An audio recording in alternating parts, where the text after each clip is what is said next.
अब बात जो है राजस्थान की करते हैं। कांग्रेस महासचिव प्रियंका गांधी और मुख्यमंत्री अशोक गहलोत ने आज दो बड़े चुनावी वादे किए हैं।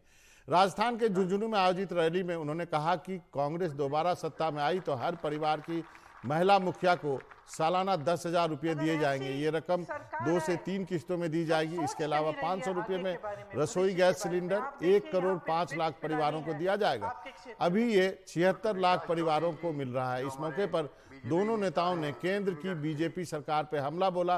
प्रियंका गांधी ने कहा कि बीजेपी सरकार सिर्फ खोखले वादे करती है, उन्हें जमीन पे नहीं उतारती। किसी के सोच के जरिए बनी, बिरला जी ने बनाई, नेहरू जी ने उनका प्रोत्साहन किया, कहा बनाओ। आज आप पढ़ाई कर रही हैं। अगर एक ऐसा नेता इस प्रदेश को चला रहा है जो आपके भविष्य के बारे में सोचे नहीं, आप कितनी भी पढ़ाई कर लें आपको जॉब नहीं मिलेगा। आप रोजगार ढूंढते हुए भटकते जाएंगे, रोजगार नहीं मिलेगा। अगर ऐसी सरकार आए जो सोच नहीं रही है आगे के बारे में, भविष्य के बारे में, आप देखिए यहाँ पे बिट्स पिलानी है आपके क्षेत्र में, किसी के सोच के जरिए बनी, बिरला जी ने बनाई, नेहरू जी ने उनका प्रोत्साहन किया, कहा बनाओ, ऐसा इंस्टीट्यूट बनाओ जो विश्व में प्रसिद्ध हो जाए, और उन्होंने किया। तो फिर आपके भविष्य का क्या होगा? जिसका विजन नहीं है, रोड मैप नहीं है कि रोजगार कैसे बनेंगे, शिक्षा की एक नई संस्था नहीं बनाएंगे, जो पुरानी है उनको भी बिगाड़ के रख देंगे। अगर ऐसी सरकार होगी तो आपके भविष्य का क्या होगा? राजीव गांधी जी ने पहली बार 73-74 अमेंडमेंट किया।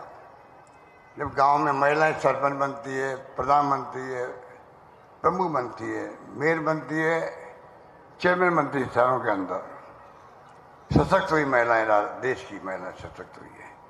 सोनिया गांधी ने झंडा उठा रखा था आरक्षण का, महिलाओं का आरक्षण पार्लियामेंट के अंदर, असेंबली के अंदर।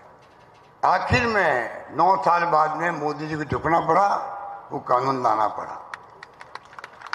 और सीधे हर्षा के पास चलते हैं, अपने सहयोगी के पास। हर्षा, ऐसा लगता है कि गहलोत साहब ने पूरा खजाना खोल दिया है इस चुनाव में, आइए ले जाइए।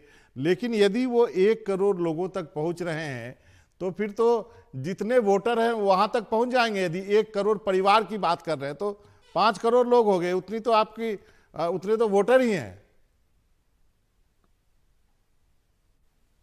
जी बिल्कुल, देखिए मेरे को लगता है कि पिछली जो पहला कार्यकाल था उसमें भी अशोक गहलोत की जो सोशल वेलफेयर स्कीम्स थी उसमें उन्होंने, जैसे फ्री मेडिसिन स्कीम थी, बहुत अच्छी स्कीम थी, उसको WHO ने भी सराहा था, लेकिन उसकी मैसेजिंग लोगों तक नहीं पहुंच पाई है। इस बार उन्होंने मैसेजिंग पे ध्यान भी दिया है स्कीम्स के साथ साथ, और जैसे आप कह रहे हैं कि 5 करोड़ परिवार को टच कर पाए हैं।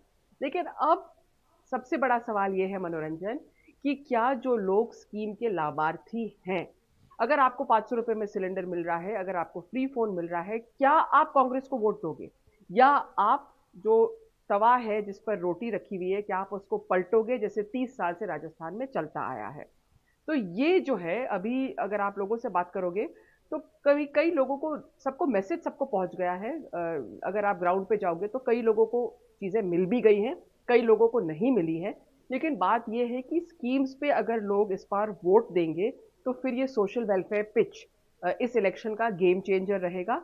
नहीं तो रिवॉल्विंग डोर ऑफ पॉलिटिक्स अगर दोबारा हावी हो गई, अगर लोगों ने वोट फॉर चेंज वोट के लिए किया, तो फिर हम देखेंगे कि वही मुद्दा इलेक्शन में चलता है, चाहे सरकार कितनी भी कोई भी काम कर ले और कितना भी काम कर ले। जी, एक और बड़ी चीज है कि दोनों पार्टियां जो है, वो जो टिकट बांटने को लेकर के जो असंतोष हुआ है वो देखने को मिल रहा है। बीजेपी ने पहले टिकट बांट दिया तो बीजेपी में ज्यादा दिख रहा है। अभी भी 2 MP जो हैं उनके खिलाफ मामला जो थोड़ा ज्यादा संगीन हो गया है उनके विरोध का। तो क्या इससे क्या बीजेपी भी इसी चीज से जूझ रही है, या फिर आपको लगता है कि वसुंधरा को भी एक तरह से मना लिया गया है?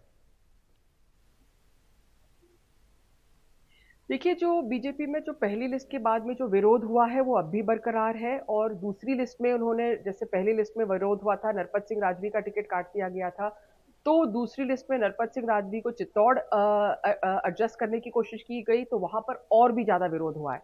और चंद्रभान आख्या जो है अपने आप में बहुत मजबूत लीडर है, उन्होंने कहा है कि मैं निर्दलीय चुनाव लड़ूंगा इनके सामने। तो और दूसरा जो जालौर में जो विरोध हो रहा है देवजी पटेल का, वो अब भी बरकरार है, बहुत ज्यादा विरोध हो रहा है। कांग्रेस की लिस्ट में हम कहीं कहीं देख रहे हैं, जैसे कि कहीं इंडिपेंडेंट है, ओम प्रकाश हुड्डा है, उसको ले लिया है, या पुष्कर की विधानसभा है, वहां पर थोड़ा छोटा मोटा विरोध हो रहा है, या जैसे बीकानेर में एक बड़ी अजीब सी स्थिति पैदा हो गई है। बीकानेर वेस्ट में डॉक्टर बीडी कल्ला लगातार जीतते आए हैं, 4-5 चुनाव जीत गए हैं, तो लोग कह रहे हैं कि भाई सिर्फ यही यही रहेंगे क्या, दूसरों को भी मौका मिलेगा। तो इस तरह से विरोध हो रहा है।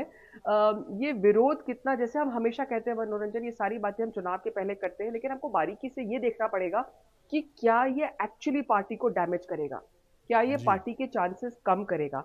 क्योंकि जो बीएसपी फैक्टर है, ओवैसी है, जो हनुमान बेनीवाल है, ये जो फैक्टर्स है, ये भी वोटों में सेंध लगाएंगे। तो सिर्फ चलिए। विरोध ही नहीं, लेकिन इस तरह से जब वोट अगर बहुत क्लोजली फॉट इलेक्शन होता है, तो निर्दलीय उम्मीदवार और स्मॉलर जो दल होते हैं वो बहुत अहम जी। रोल निभाते हैं अंतर जीत और हार में। चलिए, बहुत अच्छी बात कही आपने। हम किसी दिन और चर्चा करेंगे ओवीसी फैक्टर, बेनीवाल फैक्टर और अन्य चीज़ों पे, बीएसपी फैक्टर पे।